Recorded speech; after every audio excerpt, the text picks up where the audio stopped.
On one of the most luxurious floors of a billion-dollar corporation, a simple phone ringtone triggered a silence so deep that even executives began to tremble. A janitor, always invisible in everyone's eyes, revealed a talent capable of dismantling the entire hierarchy of that place. The most feared millionaire in the company, accustomed to judging people by their position, saw his logic collapse in the face of an unexpected truth. And what happened after that phone call in German changed lives, careers, and exposed a prejudice no one dared to admit.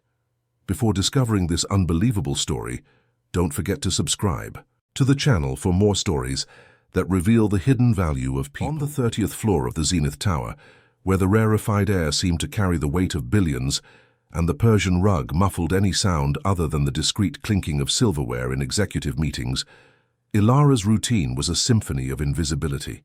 Her grey uniform, faded by time and use, was almost a second skin, a perfect disguise for the woman who moved among the corporate giants like a shadow, pushing her cleaning cart with the precision of someone who knew every corner, every stain, every unspoken secret of that empire.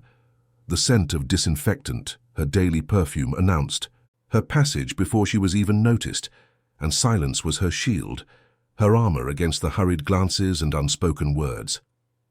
That day, however, the melody of invisibility was abruptly interrupted. Ilara was focused on polishing the CEO's mahogany desk, an almost sacred ritual she performed with devotion, when the insistent buzz of her cell phone echoed in the oppressive silence of the hallway. A profane sound in that sanctuary of power. She hesitated, her heart beating an unsteady rhythm against her ribs, aware that any deviation from the norm was an affront. But the call's insistence was undeniable. With an almost inaudible sigh, Ilara pulled the device from her apron pocket, the movement catching the attention of Arthur Vandelay, the magnate behind Zenith Corporation. He who until then had dictated orders with the coldness of an iceberg and the arrogance of a king stopped mid-sentence, his blue eyes as cold as a European winter, fixed on the janitor's hunched figure. A tense silence filled the space, every employee present frozen in place, awaiting the inevitable reprimand. Ilara, oblivious or perhaps indifferent to the judgmental stares, brought the phone to her ear. And then, the impossible happened. Her voice, once a discreet whisper, filled the hallway with the guttural and precise sound of German. The words flowed from her with a confidence and cadence that none of the executives there, with their MBAs and degrees from prestigious universities, could even begin to imitate. It wasn't the German of a tourist nor of a student, it was the German of someone who had mastered it, who lived it, who breathed it. Ja, Herr Schmidt, ich verstehe. Die Unterlagen sind bereits unterwegs. Wir werden die Details morgen früh besprechen.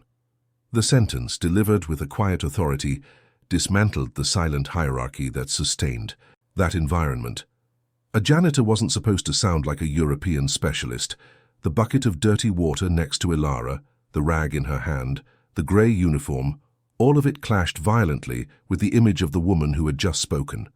The entire hallway froze, no longer out of fear of Vandelay, but out of sheer bewilderment. The scene was a surrealist painting, an anomaly that defied all expectations.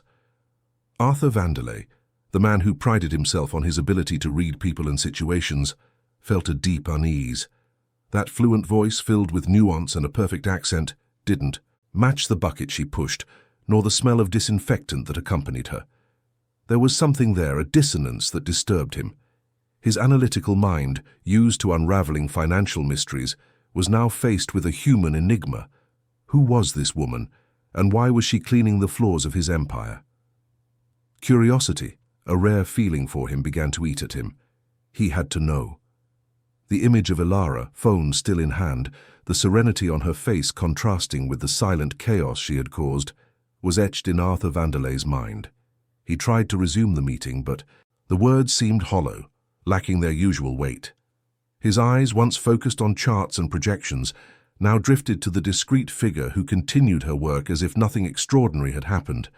Her voice, resonating in perfect German, was a persistent echo in his thoughts. That night, Vandelay's obsession took over. Instead of diving into the financial reports that awaited him, he found himself sifting through employee records, something he had never done before. At first, Ilara's data was as ordinary as her uniform. Name, age, address, date of hire.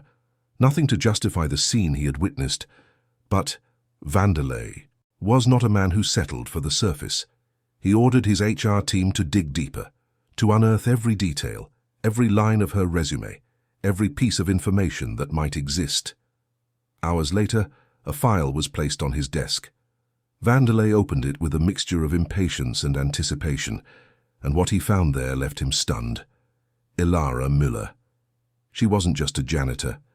She was Dr. Ilara Müller, a university professor at Heidelberg University in Germany, a specialist in comparative literature and linguistics, with articles published in renowned academic journals.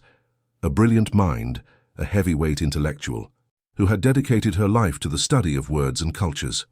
The file detailed her impeccable trajectory, graduated with honors, a master's degree, a doctorate, a promising academic career, international recognition.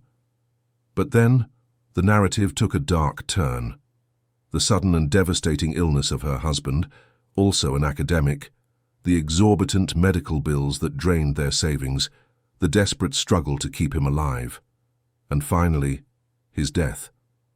The loss not only of a partner, but of a future, of a life meticulously built. The debts piled up, a burden too heavy to carry alone. The German bureaucracy, relentless in its efficiency, didn't offer the solutions she needed. Ilara, with no close family and a broken heart, found herself forced to abandon her career, to leave behind the world of books and ideas she so loved. She needed to survive, and for that, she took what she could get. A job in another country, far from the painful memories where no one knew her, where she could be just Ilara, the janitor. Vanderlei read and reread every line, the image of the woman with the bucket and rag overlapping with that of the university professor. It wasn't a lack of ability, not at all. It was life. It was pain. It was sacrifice. A spiral of tragic events had thrown her onto that floor, into that grey uniform. The revelation hit him like a lightning bolt. He, who had always measured people's worth by their titles and their salaries, realized the depth of the story hidden behind that facade of invisibility. The silent hierarchy he so cherished began to crumble in his own mind. The next morning, the weight of that discovery hung over Vanderlei. He looked at Ilara in a new way, no longer as a piece of the furniture, but as a complex human being with a history of resilience and sacrifice. The arrogance that defined him began to give way to an uncomfortable but undeniable feeling of admiration. What else was he not seeing? The days following the discovery of Ilara's past were strange for Arthur Vanderlei. The calculated coldness that characterized him began to be eroded by a persistent curiosity and, to his surprise, a newfound respect. He found himself watching Ilara from a distance, no longer with the indifference of before, but with a gaze that tried to decipher the depth of the woman behind the uniform. She, in turn, continued her routine with the same discretion, oblivious to the silent storm brewing in her boss's mind. Zenith Corporation, a financial colossus, lived and breathed by its deals. And the most crucial one was underway, a multi-million-dollar agreement with a group of German investors, which promised not only to expand the company's horizons, but also to save it from an impending liquidity crisis, a well-kept secret on the 30th floor. The success of the negotiation depended on flawless communication, on every comma, every cultural nuance being conveyed with surgical precision. For this, Zenith relied on its official translator, an experienced and trusted professional, until the unthinkable happened. On the morning of the decisive meeting, Vanderlei's secretary, her face pale and her voice trembling, informed him that the translator had suffered a serious family emergency and would not be able to make it. Panic set in. The meeting was scheduled in just a few hours, the German investors were already on their way, and there was no time to find a suitable replacement. The deal, which represented the company's lifeline, was about to fall apart. Vanderlei felt a cold sweat trickle down his neck. His reputation, his empire, everything was on the line. He tried to remain calm, but the desperation was palpable. His directors, men and women accustomed to solving crises, looked to him for a solution, but their own faces reflected the gravity of the situation. It was then that the image of Ilara, speaking perfect German, burst into his mind. Her voice, the precision, the authority. Dr. Ilara Müller, university professor of linguistics. The idea, at first, seemed absurd, a madness worthy of a desperate man. Call the janitor to translate a billion-dollar negotiation. His directors would ridicule him, the German. Investors would be insulted. But time was short and options were non-existent. With a mix of resignation and a spark of audacity, Vanderlei made the boldest decision of his career. "Get Ilara," he ordered, his voice surprisingly firm. A shocked silence followed. The directors exchanged incredulous glances, some nearly choking on their own saliva. "The janitor, sir?" one of them asked, his voice laced with sarcasm. "Yes, the janitor," Vanderlei replied, authority returning to his voice. "And make it quick." Minutes later, Ilara was led into the boardroom. She wore her grey uniform. The bucket and rag had been left behind, but the essence of her routine still enveloped her. As she entered, the looks of disgust and sarcasm were as heavy as the crystal chandeliers hanging from the ceiling. Muffled whispers, stifled laughter, disbelief etched on every face. She was an aberration, an intruder in that sanctuary of power. Ilara felt the weight of their prejudice, but maintained her serenity. Her eyes scanned the room, landing for a moment on Vanderlei, who was watching her with an unusual intensity. There was something different in his gaze, something she couldn't quite decipher. The meeting began. The German investors, serious and imposing businessmen, presented their proposals in a technical and complex German. The first Zenith director tried to respond, but his voice faltered, and the simultaneous translation, done by one of the assistants, was hesitant and full of gaps. The negotiation was on the verge of collapse. Vanderlei, with a nod, indicated that Ilara should take over. She took a deep breath, closed her eyes for a moment, and then opened her mouth. The impossible occurred. Her voice, once discreet, filled the room with a clarity and precision that silenced all prejudice. She translated not just the words, but the intent, the rhythm, the culture. Each sentence tore down a prejudice. Each flawless term silenced another director who had previously considered her disposable. The Germans, impressed, leaned forward, their once impassive faces now showing a mixture of surprise and admiration. She spoke with soul, something incredibly rare even among professionals. Ilara's dignity, once invisible, now radiated, filling the room and transforming the atmosphere. The boardroom, once a stage for skepticism and disdain, transformed into a temple of admiration. Every word Ilara uttered was a direct hit against the wall of prejudice that surrounded her. She didn't just translate, she interpreted, contextualized, and breathed life into the complex contractual clauses and intricate financial proposals. The German investors, initially stiff and suspicious, began to relax, their discreet smiles widening as the negotiation progressed smoothly without misunderstandings. Ilara was the perfect bridge between two cultures, two business mentalities. Arthur Vanderlei watched the scene, a mixture of relief and awe taking over him. He saw his directors, once so full of scorn, now speechless, some even taking frantic notes as if trying to absorb the woman's mastery. The contract, which had seemed doomed to fail, was taking shape, clause by clause, paragraph by paragraph, under the invisible baton of the former janitor. Hours later, the unthinkable happened. The contract was signed. A multi-million-dollar deal, the salvation of Zenith Corporation, sealed thanks to Ilara's intervention. The room erupted in celebration. Applause, hugs, smiles of relief. But amidst the euphoria, Vanderlei felt an internal collapse.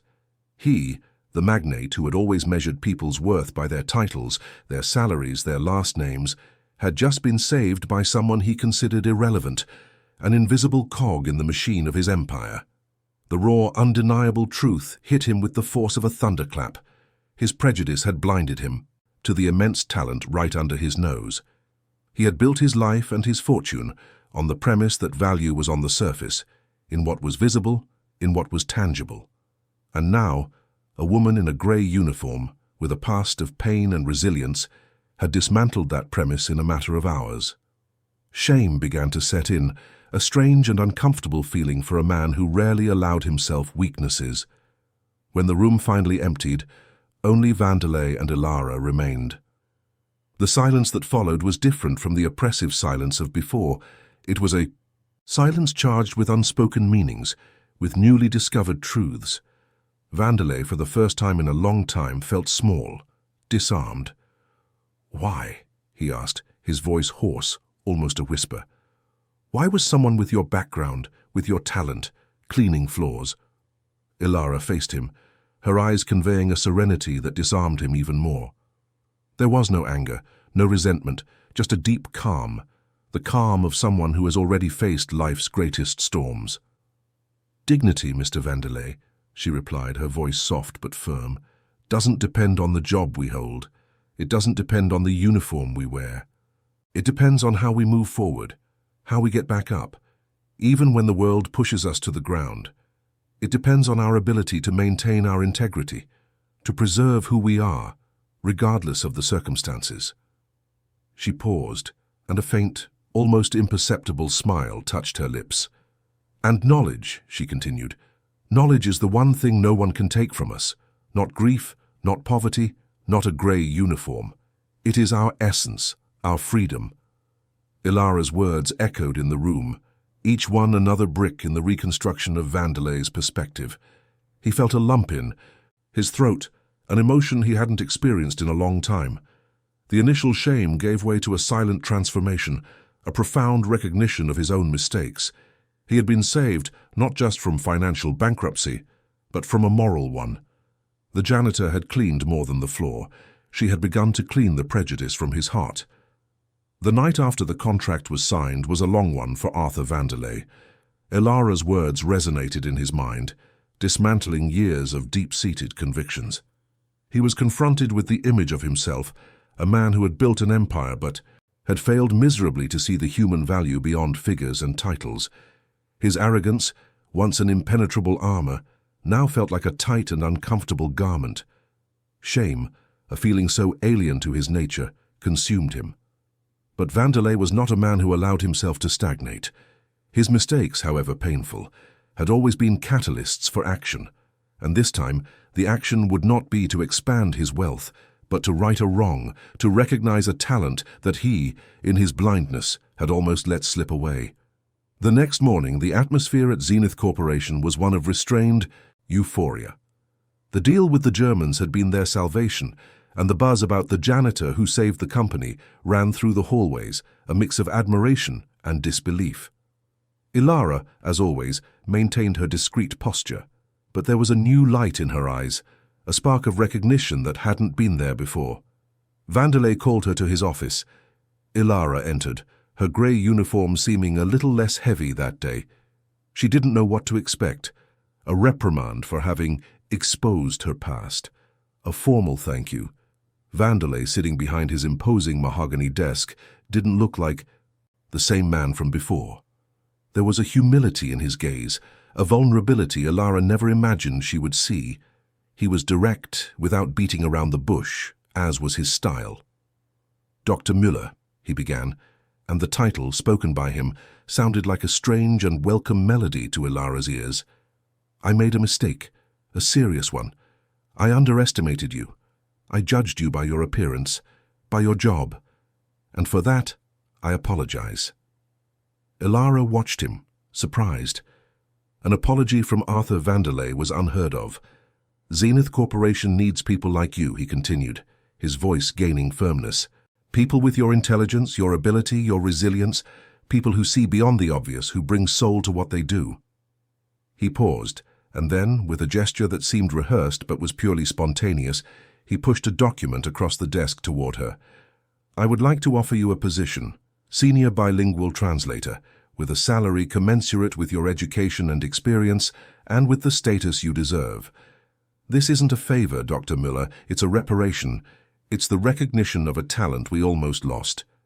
Ilara took the document, her eyes welling up. The words danced before her: senior bilingual translator, high salary, benefits. It wasn't about the money, it wasn't about the status. It was about the recognition. For the first time in years, she felt seen, not as a janitor, not as a grieving widow, but as Ilara Müller, the complete woman, with her history, her intelligence, her dignity intact. Silent tears streamed down her face, but they were tears of relief, of gratitude, of a weight finally lifting from her shoulders. She looked up at Vanderlei, a genuine smile blooming on her lips. "I accept, Mr. Vanderlei," she said, her voice choked with emotion. That day, Zenith Corporation didn't just save a contract, it saved a soul, and without knowing it, began the transformation of another. The former janitor, now Dr. Ilara Müller, was about to rewrite her own story, and, in the process, the story of an entire company. The following months brought a transformative effervescence to Zenith Corporation. Ilara Müller's arrival on the executive team wasn't just a change in title, it was a catalyst that reverberated through every floor of the building. She, who once moved like a shadow, now occupied an office with a panoramic view of the city, her desk piled with documents in different languages, her phone ringing incessantly with calls from all over the world. Ilara became a key player in the company's international negotiations. Her fluency wasn't limited to German. She mastered other languages with the same skill, and her cultural understanding was an invaluable asset. She didn't just translate words, she mediated intentions, smoothed over friction, and built bridges where there had once been only chasms. Her presence in meetings brought a calm and clarity that were previously rare, and the results spoke for themselves. Deals that seemed impossible were closed, strategic partnerships were solidified, and Zenith Corporation prospered like never before. But the most profound transformation didn't just occur on the company's balance sheets. It happened silently and gradually within Arthur Vanderlei. The man, once a cold, distant autocrat, began to shed his armor of arrogance. The experience with Ilara had planted a seed of humility in his heart, and that seed blossomed with each passing day. He started to see people, not just results. He began to greet employees by name, to stop in the hallways to listen to their stories, to recognize that the people who kept the building standing also upheld the company's human value. The cafeteria, a place he never used to set foot in, became an occasional meeting spot where he exchanged words with a wide range of collaborators, from security guards to the interns. The coldness in his eyes gave way to genuine respect. He began to value a diversity of talents, to seek different perspectives, to understand that intelligence and ability could manifest in unexpected ways, in places he would never have imagined. Zenith Corporation, under his new leadership, started to become a more inclusive, more human environment. Productivity increased, not by imposition, but through engagement. Team morale, once just a metric in HR, was now a real driving force. The relationship between Vanderlei and Ilara also evolved. From boss and subordinate, they became colleagues, partners in a project bigger than the company itself, building an environment where merit and human dignity were priorities. He consulted her not only on linguistic matters, but on communication strategies, on the best way to approach international partners, on cultural sensitivity in delicate negotiations. Ilara, in turn, offered her perspectives with the same serenity and precision that characterized her, always with a touch of wisdom that went beyond technical knowledge. The company, once a monument to corporate coldness, was becoming a place where people felt valued, where their voices were heard. Vanderlei's transformation was visible to everyone, and it inspired others to follow his example. Zenith Corporation was no longer just a billion-dollar corporation. It was a living, breathing organism where the value of each individual was beginning to be recognized. And at the center of this metamorphosis was Ilara, the former janitor, who with her dignity and knowledge had unlocked the true essence of success. Arthur Vanderlei's transformation wasn't just a facade, it was a genuine change that manifested in every gesture, in every decision. He who once traveled only to close deals and expand his empire now began to see the world through different eyes, influenced by Ilara's perspective. International conferences, once mere obligations, became opportunities to learn, to connect on a deeper level.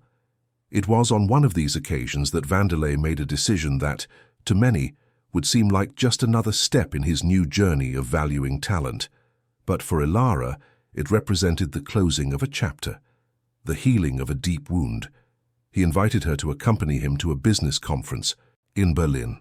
Berlin, the city where Ilara had built her academic life, where she had loved and lost, the city that witnessed her rise as an intellectual and her fall into an abyss of pain and debt. Vanderlei's invitation wasn't just a professional opportunity, it was a return, a reunion with a past she had tried to bury under layers of work and renunciation. At first, the idea of returning to Berlin brought a wave of painful memories. The streets she walked with her husband, the cafes where they discussed literature, the university hallways where their voices echoed in passionate debates. It all seemed like a ghost, a memory that still haunted her. But this time she wouldn't be returning as the grieving widow, the bankrupt woman, the invisible janitor. She would be returning as Dr. Ilara Müller, senior bilingual translator for Zenith Corporation, a respected professional, a woman who had rebuilt her life with dignity and strength. Accepting the invitation wasn't just a professional response, it was an act of courage, a step toward her own healing. It was the opportunity to turn that return into a moment of closure, to give new meaning to a place that once represented only loss. The preparations for the trip were intense. Ilara dove into the conference details, preparing with the same academic rigor that characterized her. Vanderlei, for his part, watched her with silent admiration. He knew what Berlin represented to her, and the way she was facing this challenge was further proof of her resilience. Shortly before Vanderlei was to leave for another business trip, an unavoidable commitment that would prevent him from accompanying her on her departure to Berlin, Ilara sought him out in his office. There was a solemnity in her eyes, a determination he recognized. "Mr. Vanderlei," she began, her voice calm but charged with deep meaning. "I wanted to tell you something before I go." He looked at her, curious. "When I cleaned the floors in this building," she said, her eyes fixed on his, "I wasn't just removing dirt. I was removing the prejudice from your heart." Ilara's words hit Vanderlei with the force of a revelation. He felt a shiver run down his spine. The sentence, so simple and direct, encapsulated the entire journey of transformation he had undergone. She wasn't just talking about the physical work, she was talking about the cleansing of his soul, the removal of the layers of judgment and arrogance that had prevented him from seeing the true essence of people. He, now a different man, a man who had learned humility and respect, recognized the truth in those words. A person's value is never in the uniform they wear, the position they hold, or the bank account they have. Value lies in the dignity they carry, the strength of their character, the resilience of their spirit. And Ilara, the former janitor, had been his greatest teacher.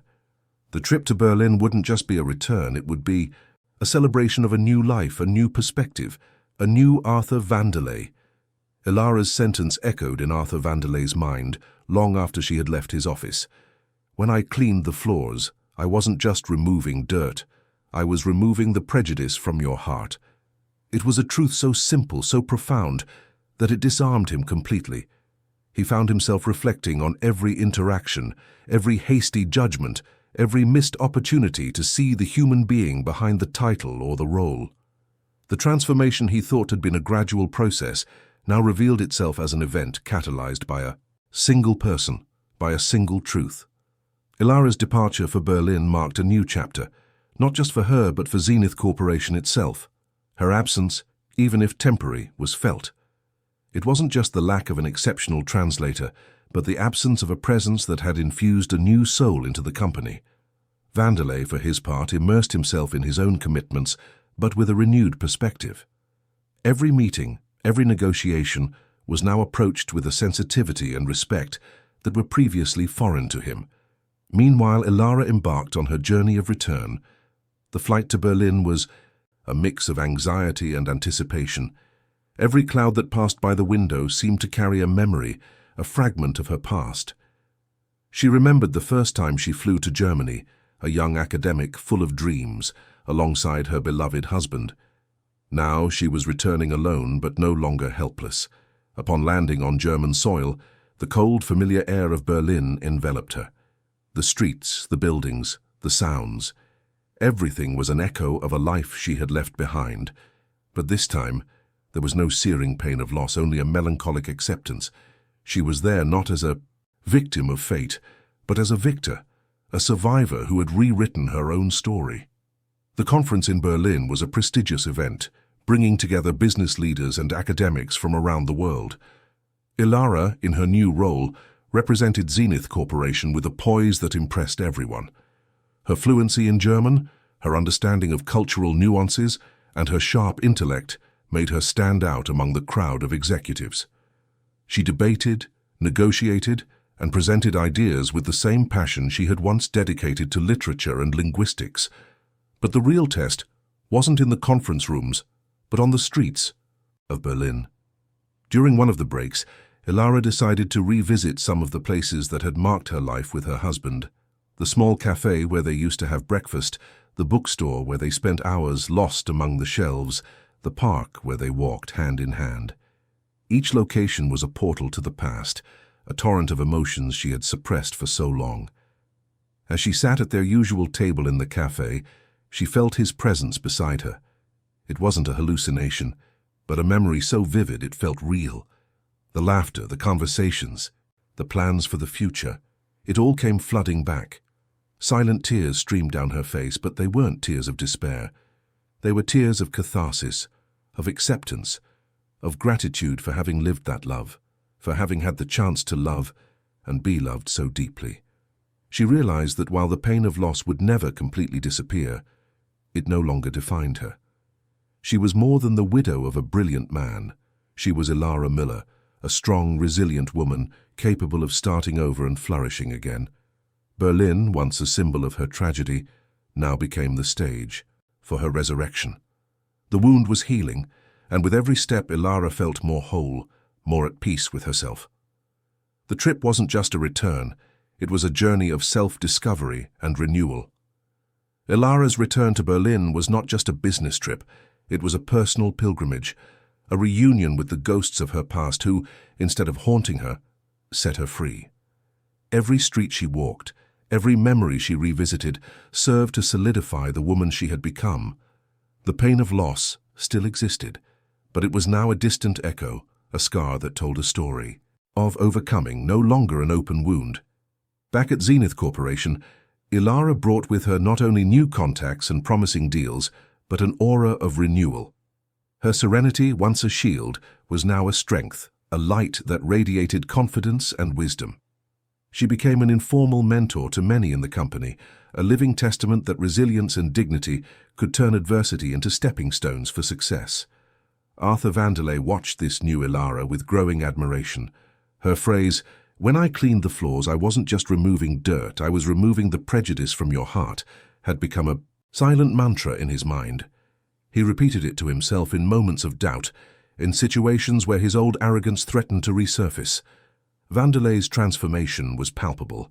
He didn't just greet employees by name, he listened to them, valued them, saw them as individuals with their own stories and potential. The company culture began to change organically. The rigid hierarchy, once unquestionable, gave way to a more collaborative environment. Meetings, once Vanderlei's monologues, were now forums for discussion where everyone's ideas were welcome. Productivity and innovation flourished, driven by a sense of belonging and purpose that was previously non-existent. Zenith Corporation, under Ilara's influence and Vanderlei's transformed leadership, was becoming a model of not just financial, but human success. One day, while reviewing the results of a successful project, Vanderlei looked at Ilara, a genuine smile on his face. "You know, Ilara," he said, using her first name with a familiarity that would have been unthinkable before, "I used to believe that success was measured only by numbers, by profits, by stock prices, by expansion. But you showed me there's a much more important metric." Ilara looked at him, curious. "A person's value," he continued, "is never in the uniform they wear, the position they hold, or the bank account they have. It's in the dignity they carry, the strength of their character, the resilience of their spirit, and most importantly, in the ability to inspire that dignity in others." He paused, his eyes fixed on hers. "You didn't just save my company, Ilara. You saved me. You taught me to see the world in a way I never imagined possible." Ilara smiled, a smile that lit up the room. "Knowledge is the one thing no one can take from us, Mr. Vanderlei, and dignity is the one thing that allows us to use it for good." In that moment, their relationship transcended the professional. It was a partnership of souls, of minds, that had met at an unexpected point in life and who, together, were redefining the meaning of success and humanity in a corporate world that often forgot those values. Zenith Corporation, once a cold and impersonal colossus, now pulsed with the life and dignity of each of its employees, a legacy that Ilara Müller had helped build, one bucket at a time, one prejudice at a time. The transformation of Arthur Vanderlei and Zenith Corporation did not go unnoticed. The corporate sector, always attentive to trends and results, began to take note. Articles in business magazines highlighted Zenith's new culture, Vanderlei's humanized leadership, and Ilara Müller's meteoric rise. Suddenly, the company wasn't just a financial giant. It was a case study in people management and resilience. Ilara, in her role as senior bilingual translator and now also as a consultant for intercultural communication, traveled the world, representing Zenith at forums and conferences. Her story, once a closely guarded secret, began to be whispered in the corridors of power, inspiring many. She became a symbol that an individual's worth cannot be measured by their social position or their past, but by their essence and their capacity for overcoming. Vanderlei, for his part, found a new purpose. He didn't just manage a company, he cultivated an environment. His passion for numbers and strategies was now joined by a passion for people. He implemented talent development programs, created a support fund for employees in difficulty, and promoted a culture of open feedback and inclusion. Zenith, under his leadership, not only grew in profits but also in reputation as one of the best places to work. The relationship between Ilara and Vanderlei, which began with a clash of worlds, evolved into a partnership of mutual respect and friendship. They became confidants, discussing not only business strategies but also life philosophy, literature, and the challenges of balancing professional and personal life. Vanderlei, who once saw himself as a lone wolf at the top of the corporate food chain, discovered the value of collaboration and human connection. One day, during a working lunch, Vanderlei proposed a new challenge to Ilara. "Ilara," he said, "Zenith is at an inflection point. We need someone who can help us solidify this new culture, expand our vision beyond profits, and truly integrate human values into every aspect of our operation. I'd like to create a new department focused on human development and corporate sustainability, and I can't think of anyone more qualified to lead it than you." Ilara was surprised. It was a significant leap, a strategic leadership position that would place her on the company's executive board. She, the former janitor, would now be one of the most influential voices in the direction of a billion-dollar corporation. "Mr. Vanderlei," she replied, her eyes shining with a mixture of gratitude and determination, "it's an honor. But why? Me? There are so many others with experience in HR management, in sustainability." Vanderlei smiled. "Because you don't just have experience, Ilara. You have lived it. You understand what it means to be invisible, what it means to struggle, what it means to have your dignity questioned.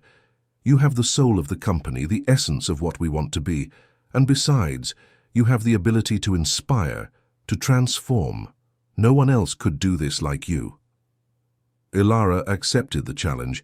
It was more than a position, it was a mission to ensure that no other janitor would be invisible in the halls of Zenith, that every voice would be heard, that every talent would be recognized.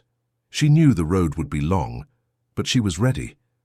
The woman who once cleaned the floors of Zenith Corporation was now ready to build its foundations, to ensure that human value was the true pillar of its success. Ilara Müller's story was far from over. She was just beginning to write its most impactful chapters. Ilara Müller's promotion to Director of Human Development and Corporate Sustainability was met with a mix of enthusiasm and, inevitably, some veiled resistance. While most employees admired her and saw her as a symbol of hope and change, some of the older executives, entrenched in corporate traditions, saw her appointment as one of Vanderlei's eccentricities, a risky bet that could destabilize the power structure. Ilara, however, was not intimidated. She approached her new role with the same serenity and precision that characterized her. Her first step was to dive into the data, the employee engagement reports, the organizational climate surveys.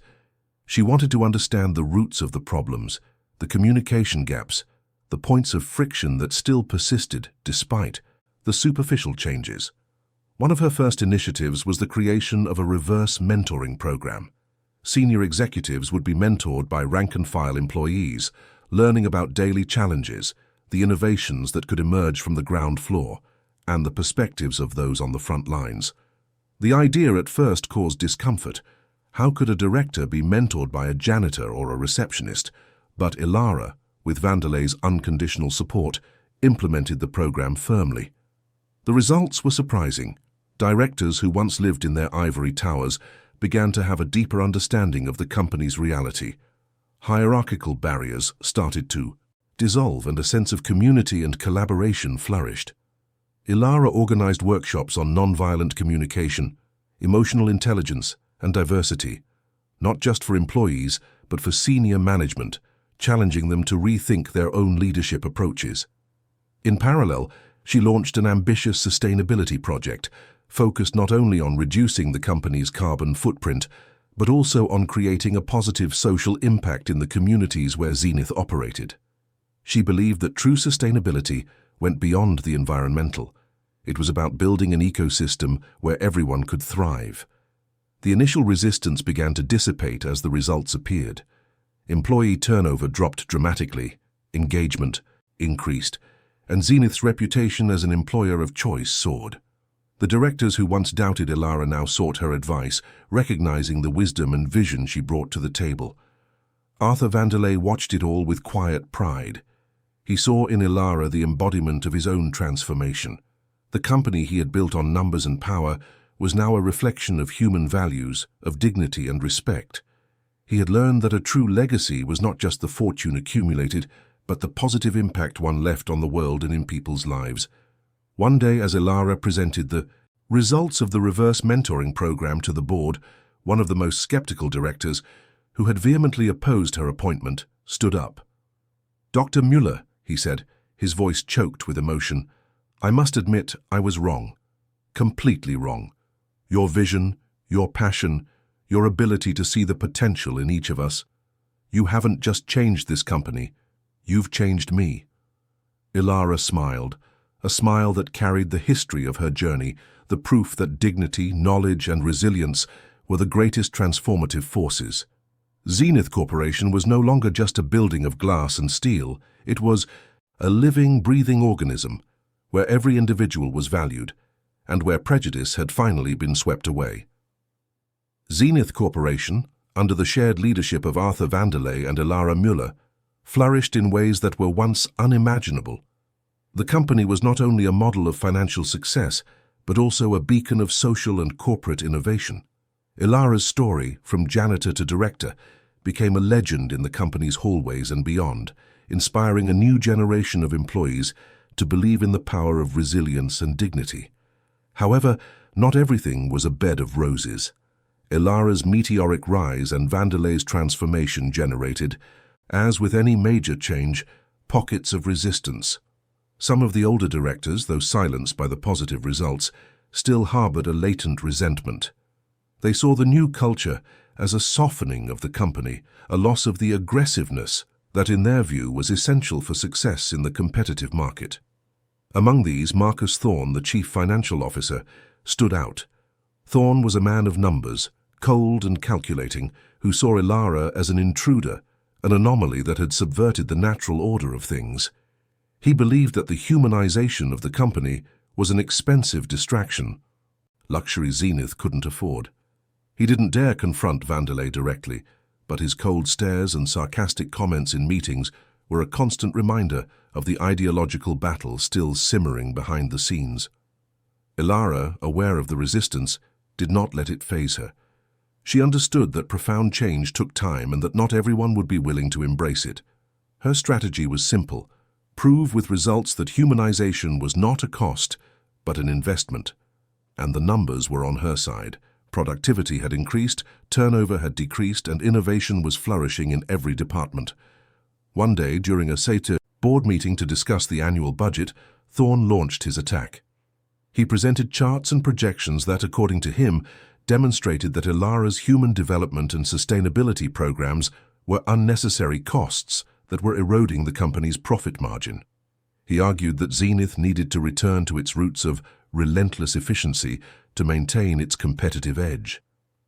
Vanderlei listened patiently, but his eyes were fixed on Elara. He knew this was a crucial moment, not just for Elara's programs, but for the very soul of the company. Elara, with her usual calm, asked for the floor. She didn't refute Thorne's numbers directly, but presented a different perspective. "Mr. Thorne," she began, her voice soft but firm, "your numbers are accurate in their cost analysis. However, they fail to capture the intangible value that these programs generate. The increase in employee morale, the reduction in absenteeism, the attraction of the best talent in the market, the brand's reputation as a responsible employer. How do we quantify that?" She then presented her own data, a comparative study of companies with corporate cultures similar to the ones she was implementing, showing significantly higher long-term growth and superior resilience to economic crises. She spoke about the positive impact on innovation, customer loyalty, and the company's ability to adapt to a constantly changing world. "Relentless efficiency, Mr. Thorne," Elara concluded, "may bring short-term profits, but long-term sustainability is built on a foundation of valued, engaged, and inspired people. It's about creating a legacy that goes beyond financial statements. It's about building a company that not only makes money, but makes a difference." The silence in the room was palpable. Vanderlei smiled, the smile of someone who knew he had made the right choice. The board, after a brief debate, voted overwhelmingly in favor of maintaining and expanding Elara's programs. Thorne defeated, retreated, but the cold glint in his eyes indicated that the battle for him was not yet over. Elara knew that the fight for the soul of Zenith Corporation would be ongoing, but she was ready. She had faced greater challenges, and dignity, knowledge, and resilience would be her most powerful weapons.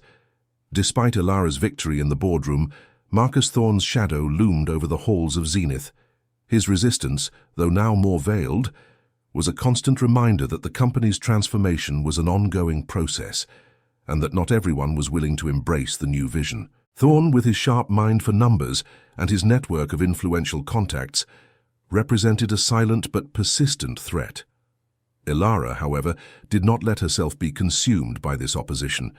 Her energy was focused on consolidating the changes and expanding the reach of her programs. She knew that the best way to combat resistance was through tangible results and a culture of transparency and inclusion. One of Elara's most ambitious projects was the creation of an open innovation forum, where employees from all levels and departments could present ideas to improve the company, from operational processes to new products and services.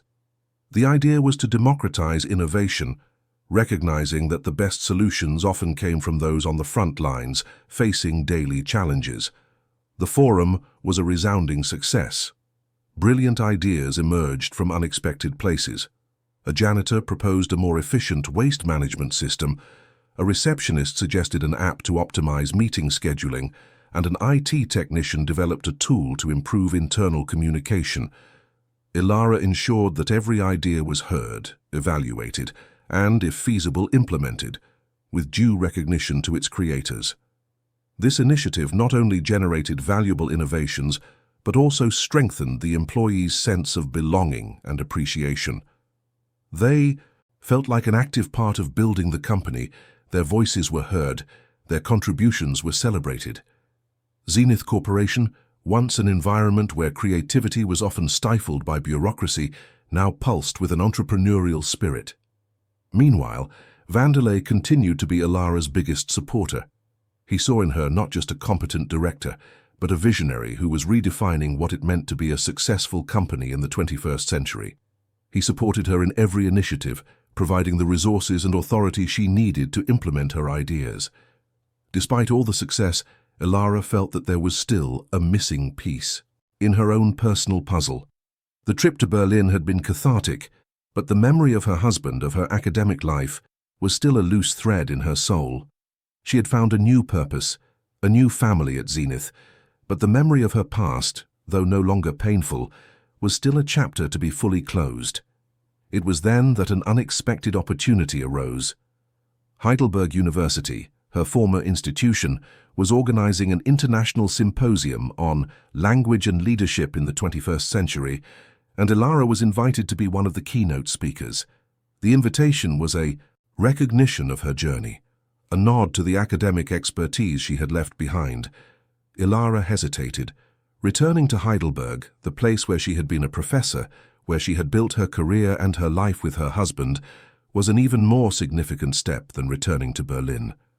It was confronting the ghost of her academic past, of her former identity, head-on. She spoke with Vanderlei about the invitation. He listened attentively, sensing the complexity of her emotions. "Ilara," he said, "you've built something extraordinary here, but your history, your journey is part of who you are, and the knowledge you gained there is what made you the leader you are today. Go, share your story, show them what dignity and resilience can do." With Vanderlei's support, Ilara accepted the invitation. She knew it would be an emotional journey, but also an opportunity to unite her two worlds, to show that Dr. Ilara Müller, the linguistics professor, and Ilara, the Zenith director, were one and the same person. It was time to come full circle, to honor her past while fully embracing her present and future. The news of Ilara's invitation to speak at Heidelberg spread quickly through Zenith Corporation. For many, it was the final validation of her journey, proof that talent and dignity transcended any label. For others, like Marcus Thorne, it was further evidence of Vanderlei's eccentricity and Ilara's distraction from her corporate responsibilities. Thorne, in particular, saw the trip as an opportunity to undermine Ilara's authority, questioning the relevance of her participation in an academic event to the company's business. Ilara, however, was focused on her preparation. She wanted her speech to be more than a simple presentation. She wanted it to be a testament to her journey, a bridge between the academic and corporate worlds, and a celebration of the power of language and humanized leadership. She worked tirelessly, weaving her personal experiences with linguistic theories and management practices, creating a powerful and inspiring narrative. Upon arriving in Heidelberg, Ilara felt a mix of nostalgia and apprehension. The university, with its historic buildings and its hallways filled with students, was exactly as she remembered. Every corner brought back a memory, every young face reminded her of herself and her husband, years ago. She visited her old department, the library where she spent countless hours, and the garden where they used to discuss their research. There was no longer the sharp pain of loss, but a sweet melancholy, an acceptance of a past that had shaped her. The day of the speech arrived. The auditorium was packed with academics, students, and professionals from various fields. Ilara took the stage, feeling the weight of that moment. She was no longer the young professor nor the invisible janitor. She was Ilara Müller, a woman who had come a long way and who was there to share her truth. She began her speech by talking about the nature of language, about how words shape our perception of reality, and how the way we communicate defines our relationships. She then made a smooth transition to the corporate world, explaining how the language of hierarchy and prejudice can create invisible barriers, stifle innovation, and undermine human potential. Then, she revealed her own story. With brutal honesty and captivating serenity, Ilara told of her life as a university professor, her husband's illness and death, the spiral of debt that led her to abandon her career and take a job as a janitor at Zenith Corporation. She described the invisibility, the silence, the smell of disinfectant that became her daily perfume. The audience was in absolute silence, mesmerized by her narrative.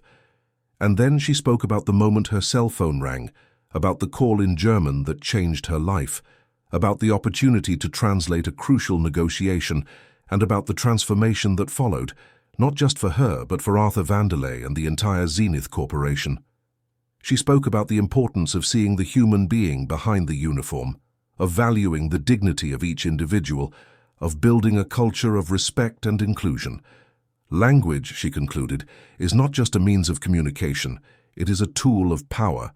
And as leaders, we have a responsibility to use that tool to build bridges, to inspire, to empower, to create a world where dignity does not depend on one's position, but on the essence of who we are. At the end of her speech, the auditorium erupted in applause. It wasn't just polite applause, but a standing ovation, filled with emotion and recognition. Professors and students crowded around her, many with tears in their eyes, thanking her for her courage and her inspiring message. Among the crowd, a familiar face stood out. It was one of her former colleagues, professor who had been her mentor in the early years of her academic career. He hugged her, his eyes welling up. "Ilara," he said, "you were always brilliant, but now you are an inspiration. You have united the world of academia with the real world in a way I never imagined possible." Ilara felt a deep peace. She had come full circle. Dr. Ilara Muller had returned to Heidelberg, not to mourn the past, but to celebrate her journey, to honor her knowledge, and to inspire the future. She had proven that dignity, knowledge, and resilience were the true currencies of value, capable of transforming not only lives but the world around them. The impact of Ilara's speech at Heidelberg reverberated far beyond the university walls. Videos of her presentation circulated on social media. Articles about her story were published in international media outlets, and her name became synonymous with humanized leadership and resilience. Zenith Corporation, by extension, gained a visibility and reputation that no marketing investment could buy. Back at the company, Ilara was welcomed as a hero. Even Marcus Thorne, though still reluctant to admit it openly, seemed a bit more subdued in his criticism. The social proof of Ilara's success was undeniable, and the influence of her story extended through all levels of the organization. Arthur Vanderlei, more than ever, was convinced that his decision to bet on Ilara had been the best of his career. He saw in her not just a director, but a strategic partner who was redefining the future of the company. Together, they continued to implement changes, challenging corporate norms, and building a business model that prioritized employee well-being and social impact. However, Ilara's success and visibility also brought a new kind of challenge. Her inspiring story attracted the attention of other corporations, headhunters, and non-profit organizations, all eager to have Ilara Muller on their teams. Job offers with even higher salaries, more prestigious titles, and leadership opportunities at other companies began to pour in. Ilara, true to her thoughtful nature, analyzed each offer carefully. She was grateful for the opportunities, but her heart was at Zenith. She had built something there, a culture, a community. The company wasn't just a workplace, it was a home, a testament to her own journey of overcoming. One day, Vanderlei called her for a chat in his office. He was aware of the offers Ilara was receiving, and though he feared losing her, he knew he had to be honest and transparent. "Ilara," he began, "I know you've been courted by many companies, and I completely understand. Your talent, your vision, your ability to inspire are invaluable. I don't want you to feel trapped here." Ilara looked at him, surprised by his frankness. "I know Zenith isn't perfect," Vanderlei continued. "We still have challenges. We still have people like Thorne who resist change. But I believe we're on the right path, and I believe you are essential for us to continue on that path." He paused, his eyes fixed on hers. "I can't offer you the world, Ilara, but I can offer you a place where your voice is heard, where your ideas are valued, where you can continue to make a difference. And I can offer you my partnership, my unconditional support, to build together the company we believe is possible." Ilara smiled. Vanderlei's words touched her heart in a way no financial offer could. He wasn't just offering a position, he was offering a purpose, a partnership based on respect and shared values. "Mr. Vanderlei," she replied, "I'm not looking for the world. I'm looking for a place where I can continue to be myself, where I can continue to grow and contribute. And I found that here at Zenith." She paused, and then with a twinkle in her eye added, "And besides, there's still a lot of work to be done. Mr. Thorne still needs a little more cleaning in his heart, don't you think?" Vanderlei laughed, a sound that had become more frequent and genuine since Ilara's arrival. "I completely agree, Ilara, and I can't think of anyone better for the job than you." Ilara's decision to stay at Zenith Corporation further solidified her position and Vanderlei's vision. It was a testament to the power of loyalty, purpose, and belief in a greater cause. The company would continue its journey of transformation, with Ilara and Vanderlei side by side, challenging expectations and redefining the meaning of success in the corporate world. The battle against prejudice and resistance was not yet over, but with Ilara at the helm, victory seemed increasingly certain. Ilara's decision to stay at Zenith Corporation was not just a victory for Arthur Vanderlei, it was a reinforcement of the company's new philosophy. Her choice to turn down more lucrative and prestigious offers elsewhere solidified the belief that Zenith was, in fact, a place where purpose and human values outweighed the mere pursuit of profit. This loyalty inspired many, and the culture of engagement and belonging deepened even further. However, Ilara's mention of Marcus Thorne was no joke. The CFO, though silenced by the results and Ilara's popularity, continued to be a point of friction. His resistance, once manifested in sarcasm and veiled criticism, now transformed into a stance of meticulous observation, looking for any flaw, any slip-up in Ilara's programs to justify his skeptical view. Ilara knew that for Zenith's transformation to be complete and lasting, she needed to somehow reach Thorne, not with imposition, but with the same patience and persistence she used to clean the floors. She believed that deep down, Thorne's resistance came from a place of fear and a limited view of what was possible. The opportunity arose unexpectedly.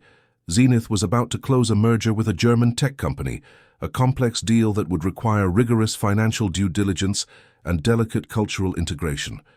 Thorne, as CFO, would be primarily responsible for analyzing the numbers, while Ilara, with her expertise in culture and communication, would be crucial for integrating the teams.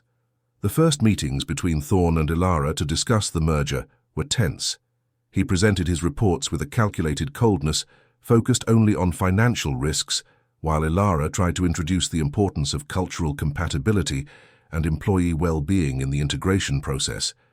They spoke different languages, despite being in the same room. Ilara realized that the only way to reach Thorne was through his own language, numbers. She began to compile data on the cost of employee turnover in unsuccessful mergers, the impact of low morale on post-merger productivity, and the financial value of successful cultural integration. She translated the intangibles into tangibles, presenting them in a way Thorne could not ignore. In a crucial meeting with the mergers team, Thorne presented a pessimistic report, highlighting the financial risks and potential losses. Ilara then presented her analysis. She showed how a lack of attention to the human aspects of the merger could nullify any financial gain, and how a strategic investment in cultural integration could actually generate a significant long-term financial return. She used examples of other mergers, both successful and failed, to illustrate her points. She spoke about the importance of understanding the expectations of the German company's employees, their concerns, their work cultures. She argued that language was not just about translation, but about building trust and overcoming invisible barriers. Thorne listened in silence, his eyes fixed on Ilara's charts. For the first time, he seemed to be genuinely considering a different perspective. Ilara's numbers were as solid as his, but they told a more complete story. At the end of the presentation, Vanderlei, who had been observing the interaction closely, asked Thorne, "Marcus, what do you think of Ilara's analysis?" Thorne hesitated for a moment and then, to everyone's surprise, replied, "Dr. Muller makes a valid point. The human risks are indeed a factor we cannot ignore, and her numbers indicate that neglecting them could be more expensive than proactively addressing them." It was a small step, but a significant one. Ilara knew that the cleaning of Thorne's heart would not be instantaneous, but a crack in the wall of his skepticism had been made. The merger with the German company would be a test for both of them, an opportunity for Thorne to see firsthand the value of Ilara's approach, and Ilara was ready to continue, showing him that a company's true wealth lay not just in its financial assets, but in its human capital. The merger with the German tech company Innovatech became the stage for the most complex interaction between Ilara and Marcus Thorne. With every meeting, every negotiation, every integration challenge, they were forced to collaborate, to find common ground, to reconcile their seemingly opposing views. Thorne, with his financial magnifying glass, and Ilara, with her cultural and human lens, formed an unlikely but increasingly effective duo. Ilara dove headfirst into the cultural integration. She organized exchange sessions between the teams, created immersion, programs for Zenith executives in German culture, and vice versa, and implemented a system of cultural ambassadors to facilitate communication and mutual understanding. She insisted that the merger was not just about joining balance sheets, but about weaving two cultural tapestries into one, preserving the best of each. Thorne, at first, saw these initiatives as unnecessary expenses and a waste of time. He focused on the legal and financial aspects, cost synergies, and process optimization. However, as the months went by, he began to notice something. The integrated teams from Innovatech and Zenith under Ilara's guidance were adapting more quickly than expected. Employee turnover was surprisingly low, and morale was high. An incident occurred that marked a turning point in Thorne's perception. During an integration meeting in Munich, a cultural misunderstanding nearly derailed a crucial project. The German team, accustomed to direct and factual communication, interpreted the more indirect and conciliatory language of the Zenith team as a lack of commitment. The tension was palpable, and the project was at risk. Ilara intervened. With her flawless fluency in German and her deep understanding of cultural nuances, she explained to both sides the differences in their communication styles. She translated not just the words but the intentions, the unspoken expectations, the underlying values. She acted as a mediator, untangling the knot of misunderstandings and restoring trust. Thorne, who was present, watched Ilara in action. He saw how she, with her calm and intelligence, transformed an explosive situation into a moment of learning and connection. He realized that Ilara's language went far beyond words. It was a language of empathy, of respect, of bridge building. That evening, during dinner, Thorne approached Ilara. "Dr. Müller," he said, his voice less icy than usual, "I must admit that your intervention today was impressive. I hadn't considered the impact these cultural differences could have on such a critical project." Ilara smiled. "Mr. Thorne, merging companies is like merging people. It's not enough to just put them together. You have to understand their stories, their languages, their hearts. Only then can we build something truly strong and lasting." Thorne nodded slowly, a glimmer of understanding in his eyes. "Perhaps there's more to the intangibles than I imagined," he murmured. The merger of Innovatech with Zenith Corporation was a resounding success. Not only were the financial goals surpassed, but the cultural integration was praised as a model to be followed. The combined company emerged stronger, more innovative, and with a corporate culture that valued diversity and collaboration.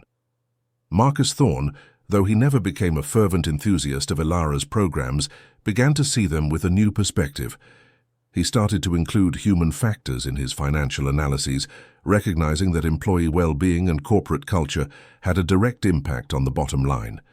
The cleaning of his heart was not complete, but the thickest layer of prejudice had been removed, and a seed of understanding had been planted.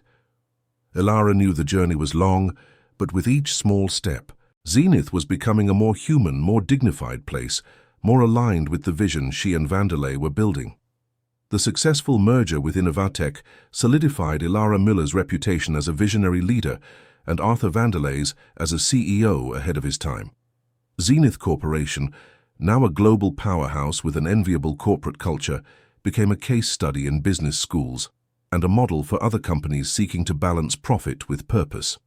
Marcus Thorne, while still maintaining his pragmatic stance, had become a reluctant but effective ally.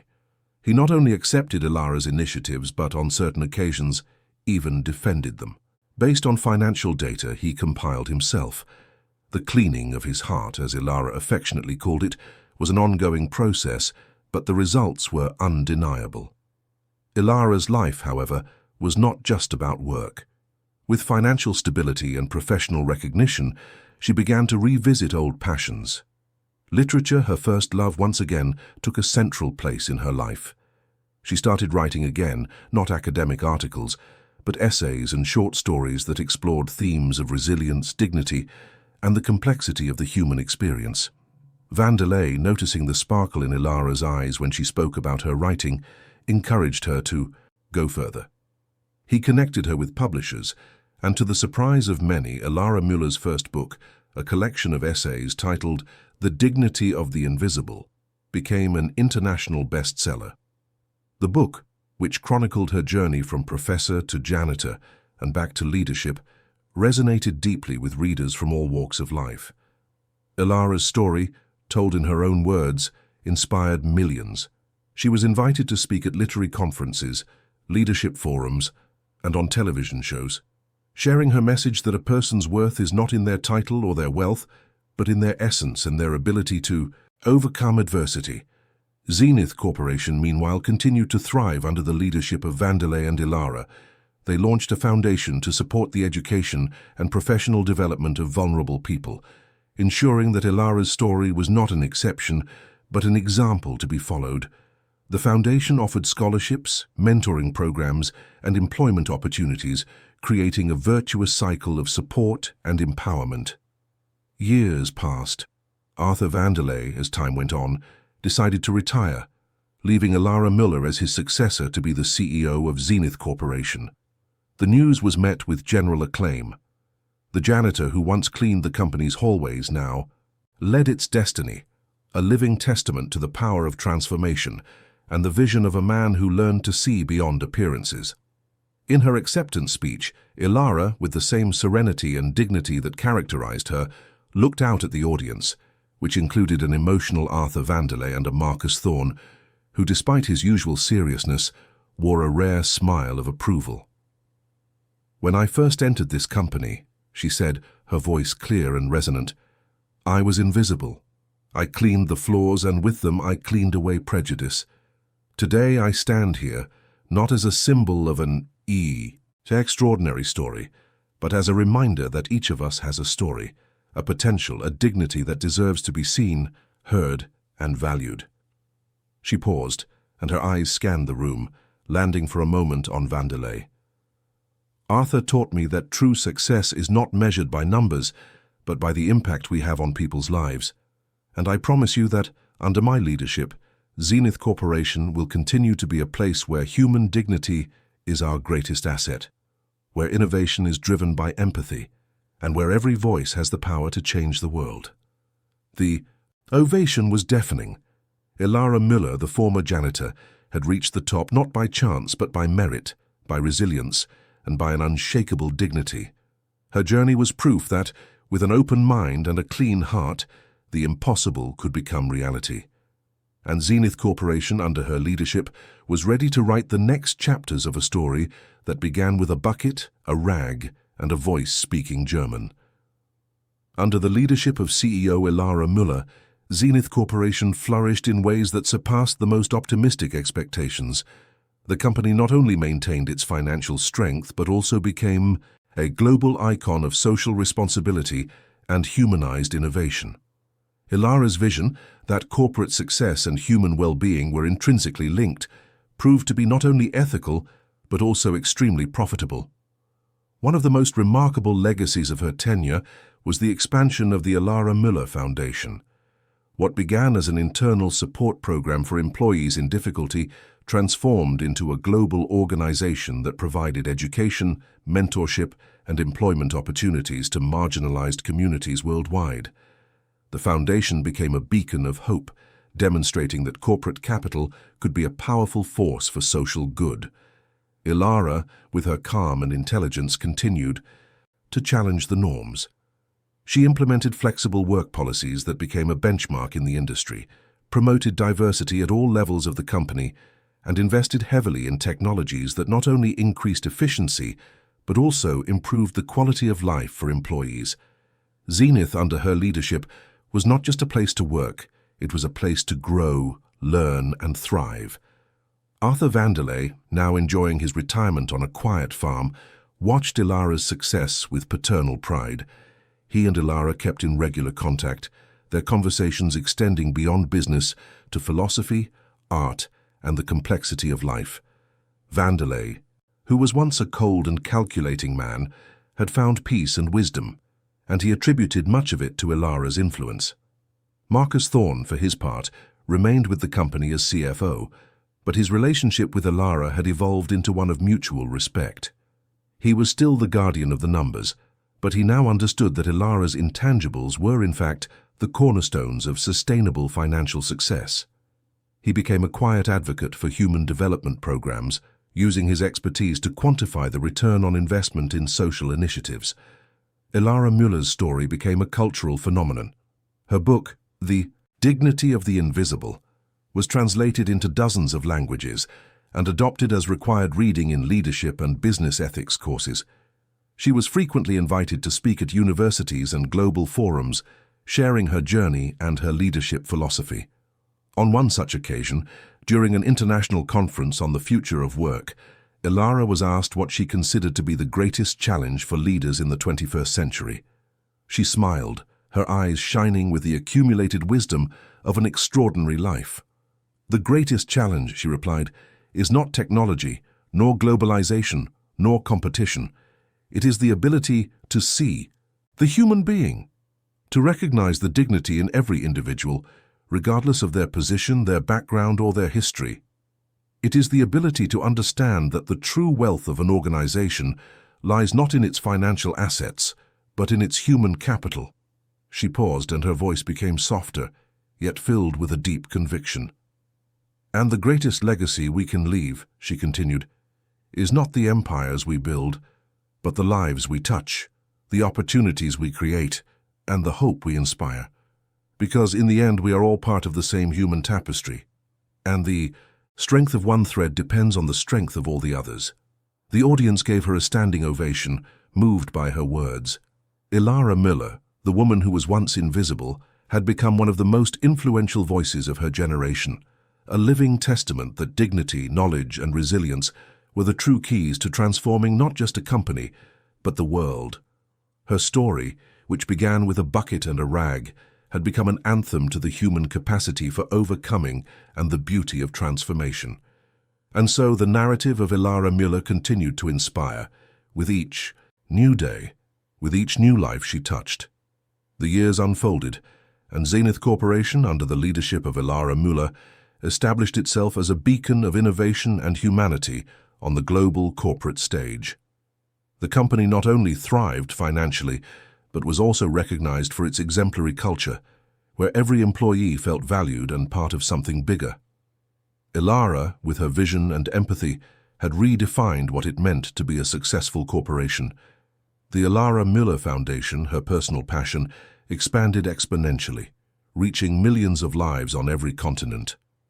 Literacy programs, vocational training, and social entrepreneurship flourished under its aegis, transforming communities and empowering individuals who would otherwise have remained invisible.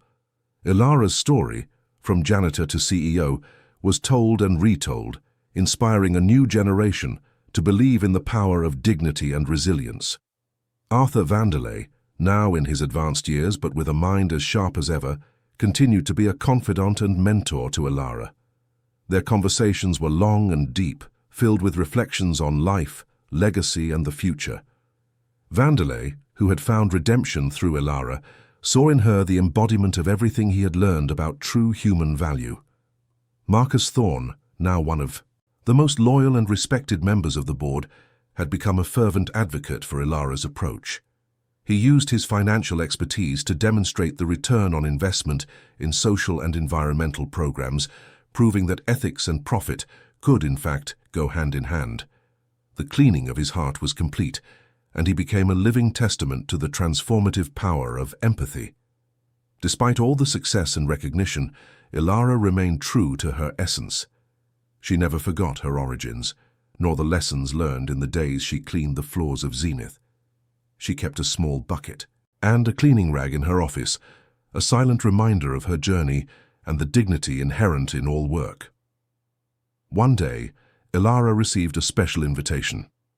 Heidelberg University, where her academic journey had begun and where she had returned to share her story, wished to grant her an honorary doctorate in humanities. It was a recognition not only of her professional achievements, but of her profound impact on society. Returning to Heidelberg for the ceremony, Ilara felt a wave of emotions. The city, which was once a place of pain and memory, was now a symbol of triumph and renewal. She walked the same hallways, sat on the same benches, but this time with the certainty that she had honored her past and built a worthy future.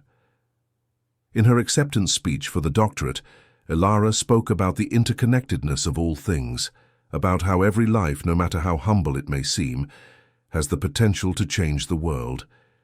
She spoke about the importance of listening to the voices that are often silenced, of seeing the beauty in diversity, and of building bridges where there were once walls. True wisdom, she concluded, lies not just in accumulated knowledge, but in the ability to apply that knowledge with compassion and purpose. It is the ability to turn adversity into opportunity, invisibility into inspiration, and prejudice into understanding. It is the ability to clean not just the floors, but the hearts, one at a time. The audience, composed of academics, students, business leaders, and community members, gave her a standing ovation, many with tears in their eyes.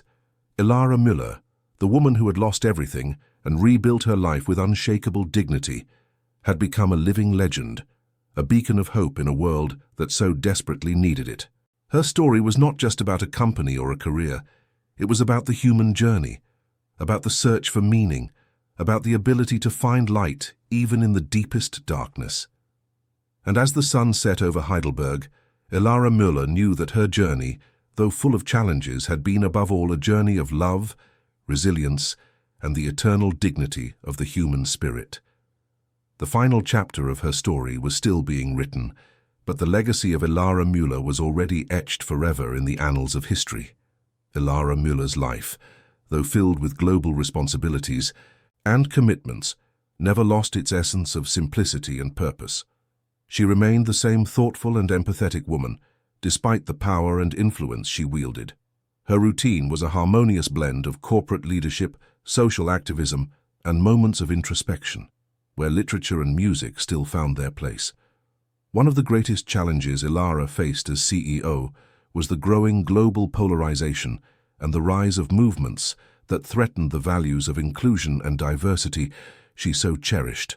Zenith Corporation, under her leadership, became an active voice in advocating for human rights, environmental sustainability, and social justice, using its platform to promote dialogue and understanding. In an increasingly volatile political and economic landscape, Ilara's approach, which prioritized ethics and social responsibility, proved to be a safe harbor. Zenith not only weathered the storms, but emerged stronger, with a loyal base of customers and employees who believed in its mission. Her relationship with Arthur Vanderlei continued to be a pillar in her life.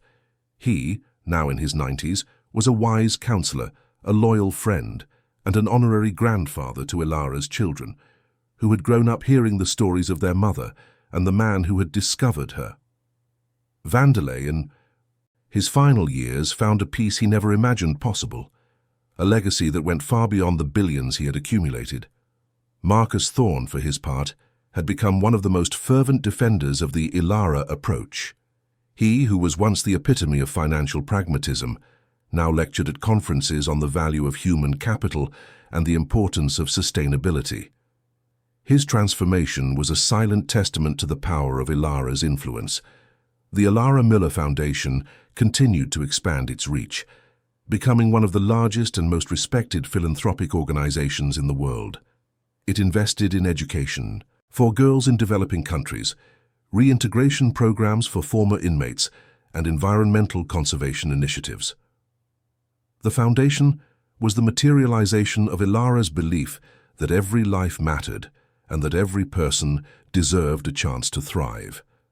In one of her final speeches as CEO of Zenith Corporation, before announcing her transition to a role more focused on the foundation, Ilara reflected on her journey. She was in the same auditorium where years before she had presented the results of the reverse mentoring program, and where Marcus Thorne had, for the first time, acknowledged the value of her vision. "Looking back," she said, her voice calm and serene, "I see a complex tapestry, woven with threads of joy and sorrow, of success and failure, of visibility and invisibility. Every knot, every color, every imperfection has contributed to the beauty of the whole." She paused, and her eyes scanned the audience, landing for a moment on Vanderlei, who was sitting in the front row with a proud smile. "I've learned that life isn't about avoiding the storms, but about learning to dance in the rain. It's not about being perfect, but about being authentic. And it's not about what you accumulate, but about what you share. Zenith Corporation," she continued, "is not just a company. It is a community, a family, a testament to what is possible when we believe in human potential. And I am immensely grateful to have had the opportunity to be part of this journey, to have helped clean not just the floors but the hearts one at a time." At the end of her speech, the ovation was deafening. Ilara Müller, the woman who had begun her journey with a bucket and a rag, had left a legacy that would transcend generations. She had proven that dignity, knowledge, and resilience were the true currencies of value, capable of transforming not just a company, but the entire world. With Ilara's transition to leading the foundation, Zenith Corporation would continue on its path, guided by the principles she had established. Ilara Müller's story was not just a tale of individual success. It was a parable about the power of empathy, the importance of inclusion, and the unwavering belief in the human capacity to rise above circumstances, to turn invisibility into a driving force for a more just and humane future. And so the narrative of Ilara Müller, the janitor who became CEO, would continue to inspire, echoing through time, an eternal reminder that true greatness lies in the dignity of the human spirit. Ilara Müller's transition from the CEO of Zenith Corporation to the head of the Ilara Müller Foundation marked a new chapter in her life and the legacy she was building. Away from the daily pressures of the corporate world, she could dedicate herself fully to her passion for social impact, transforming the foundation into a global force for good. The foundation, under her direction, expanded its programs to include technology for development initiatives, creating digital platforms for education in remote areas and tools for the economic empowerment of women in developing countries. Ilara believed that technology, when used with purpose, could be a powerful ally in the fight against poverty and inequality. Her influence continued to grow. She became a prominent voice in international forums on sustainable development, human rights, and the future of philanthropy. Her story, told in her bestseller and in countless speeches, inspired leaders and ordinary citizens to seek a greater purpose in their lives and careers. Arthur Vanderlei, now in his final years, followed Ilara's every step with a serene smile. He had lived long, enough to see the seed he had inadvertently planted blossom into a majestic tree that bore fruit for the entire world. In one of his last conversations with Ilara, he looked at her fondly and said, "Ilara, you didn't just clean the prejudice from my heart. You cleaned the prejudice from the world, and for that I will be eternally grateful." Arthur Vanderlei's death, though expected, was a moment of deep sadness for Ilara. He had been her mentor, her friend, her greatest champion. In his will, Vanderlei left a significant portion of his fortune to the Ilara Müller Foundation, ensuring that her life's work would continue to thrive. Marcus Thorne, now a respected member of the foundation's board, worked tirelessly to honor Vanderlei's memory and to ensure the financial sustainability of Ilara's programs. He, who was once the skeptic, had become the guardian of the legacy of humanity that Vanderlei and Ilara had built. The years passed, and Ilara Müller, now in her own golden years, remained a tireless force. Her energy and passion for social justice never waned. She had built a strong and dedicated team at the foundation, ensuring that her work would continue long beyond her own life. One sunny afternoon, Ilara was sitting in her garden, the same garden where years ago she had found solace in reading and writing. She was flipping through a copy of her book, The Dignity of the Invisible, now a commemorative anniversary edition. Next to her was a copy of the Foundation's latest annual report, detailing the millions of lives impacted by its programs. She smiled, a smile of peace and fulfillment. Her journey had been long and full of twists and turns, of losses and triumphs. She had started as a brilliant academic, was reduced to invisibility as a janitor, and re-emerged as a global leader, a visionary who proved that human dignity was the true currency of value. Ilara closed her eyes, feeling the warmth of the sun on her face. She could hear the birds singing, the wind whispering through the leaves, and in her mind she could hear the voice of her husband, of Vandelay, of all the people who had supported and inspired her along the way. Her life had been a testament to the power of resilience, the importance of empathy, and the unwavering belief in the human capacity to rise above circumstances. She had cleaned not just the floors but the hearts one at a time, leaving the world a little more just, a little more humane, a little more dignified.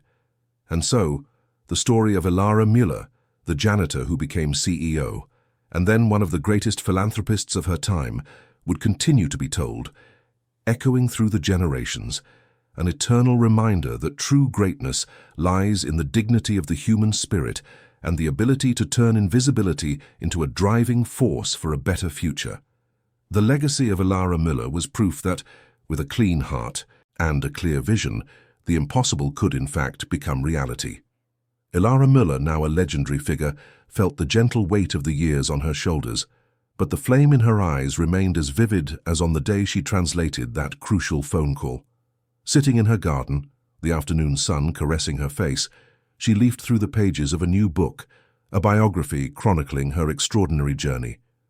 It was not her own writing, but that of a young author who, inspired by her story, had dedicated years to researching and compiling every detail.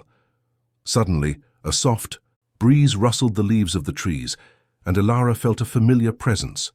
It was not a sight nor a sound, but a deep sense of peace and recognition. She closed her eyes and for an instant saw herself again in the hallways of Zenith, the bucket and rag in her hands, the smell of disinfectant in the air. She saw the face of her beloved husband, the pain of loss, the struggle against debt. She saw Arthur Vandelay, the man who at first ignored her, then challenged her, and finally elevated her. She saw Marcus Thorne, the skeptic who became an ally. Every memory, every challenge overcome, every life touched, paraded before her eyes like a film. She was no longer the invisible janitor, nor the powerful CEO, nor the renowned philanthropist. She was simply Ilara, the woman who dared to believe in the dignity of the invisible, who turned pain into purpose and prejudice into understanding. A final breath, as light as the breeze that surrounded her, escaped her lips. A serene smile formed on her face, the smile of one who had fulfilled her mission, of one who had left the world a better place than she. Found it. The book slipped gently from her hands, falling open on the green grass. When her granddaughter, a bright and vibrant young woman, found her minutes later, Ilara seemed only to be asleep, bathed in the golden light of dusk. But the light in her eyes had faded, and the peace on her face was eternal. The news of Ilara Müller's passing resonated throughout the world. Leaders, academics, activists, and the millions of people whose lives she had touched mourned the loss of a giant. But it was not a mourning of despair, but of gratitude and inspiration. Her legacy, immortalized in her foundation, in her books, and in the countless lives she transformed, would continue to shine, an eternal beacon of human dignity. Zenith Corporation, now led by a new generation inspired by Ilara, remained true to its principles, proving that true success is measured by the positive impact one leaves on the world. And the Ilara Müller Foundation, under the leadership of her granddaughter, continued to expand its reach, carrying the message of hope and empowerment to every corner of the planet. Ilara Müller, the janitor who cleaned not just the floors but the hearts, was gone. But her story, her essence, her light, would live on forever. An eternal testament that true greatness lies in the ability to see the invisible, to value the devalued, and to turn the impossible into reality. End of story. What an incredible journey, right? We followed Ilara Müller from the dark days when, as a janitor, she cleaned not only the dirt, but the prejudice from Arthur Vanderley's heart. We saw her resilience in Berlin, her courage in Heidelberg, and her wisdom in transforming Zenith Corporation into a model of humanity and success. Ilara's story is a powerful reminder that dignity and purpose can change the world.